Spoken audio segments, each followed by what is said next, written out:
நல்ல ஒரு திறமையான சின்னத்திரை கலைஞராக வந்து சினிமா நடிகராகவும் நல்ல கருத்துக்களை மக்களுக்கு சொல்லக்கூடிய ஒரு திறமையுள்ள அருமையான ஒரு நபர், அன்பு நண்பர் ரோபோ சங்கர் அவர்கள். அவருடைய இழப்பு என்பது மிகவும் நமக்கெல்லாம் மனவேதனை அளிக்கிறது. இருந்த போதிலும் அவர் இறப்புக்கு முன்னால் நமக்கு ஒரு செய்தியை விட்டுவிட்டு சென்றிருக்கிறார்.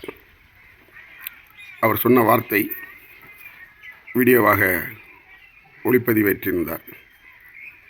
அதாவது, ஒரு மனிதனுடைய வாழ்க்கைக்கு முக்கியமானது ஆரோக்கியம். அதேபோல் அந்த ஆரோக்கியத்தோடு இருக்க வேண்டுமென்றால் நல்ல உணவு பழக்கம் இருக்க வேண்டும். அதேபோல் உடல் ஒழுக்கம் அதுவும் இருக்க வேண்டும்.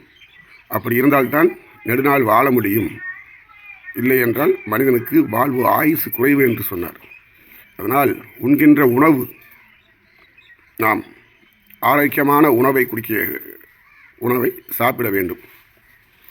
இன்று தமிழ்நாடே மதுவால் சீரழிந்து மனிதர்கள் இறக்கின்ற அபாயம் நிறைய இருக்கிறது. குடிப்பதை பற்றி எத்தனை பேர் சொன்னாலும் அது அவர்களை இழுத்துட்டு போகின்ற ஆற்று வெள்ளமாக இருக்கிறது. அதனால் குடிப்பழக்கத்தை தொட்டவர்கள் விடுவது மிகவும் கஷ்டமான ஒன்றாக இருந்து கொண்டிருக்கிறது. அந்த பொருள் இல்லை என்றால் மறப்பதற்கு நல்ல வாய்ப்பு இருக்கிறது. கொரோனா காலத்திலெல்லாம் கிட்டத்தட்ட 5 மாதம் எல்லாம் ஆரோக்கியமாக இருந்தாங்க. எல்லாம் எதிர்வாதம் பண்ணுகிறார்கள். சாராயம் தவறு, அது விற்கக்கூடாதுன்னா.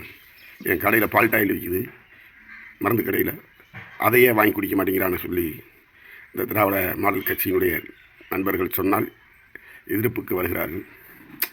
அரசே ஆள்கொல்லி மருந்து வைக்கும்போது நாம் அதை சொல்லி என்ன ஆகப் போகிறது? அவரவர் குடும்பத்தை நினைத்து தன்னுடைய உடம்புகளை சரியாக உணவும் சரியான உடல் ஒழுக்கமும் வைத்து கொள்ள வேண்டும் என்று அவருடைய கருத்தை இந்த நாளில் ஏற்றுக்கொண்டு அதை நிறைவேற்றும் என்று சொல்லி நன்றி கூறி விடைபெறுகிறேன். நன்றி, வணக்கம். வாழ்க தமிழகம், வாழ்க தமிழ்நாட்டு மக்கள். உங்கள் முல்லை முருகன்.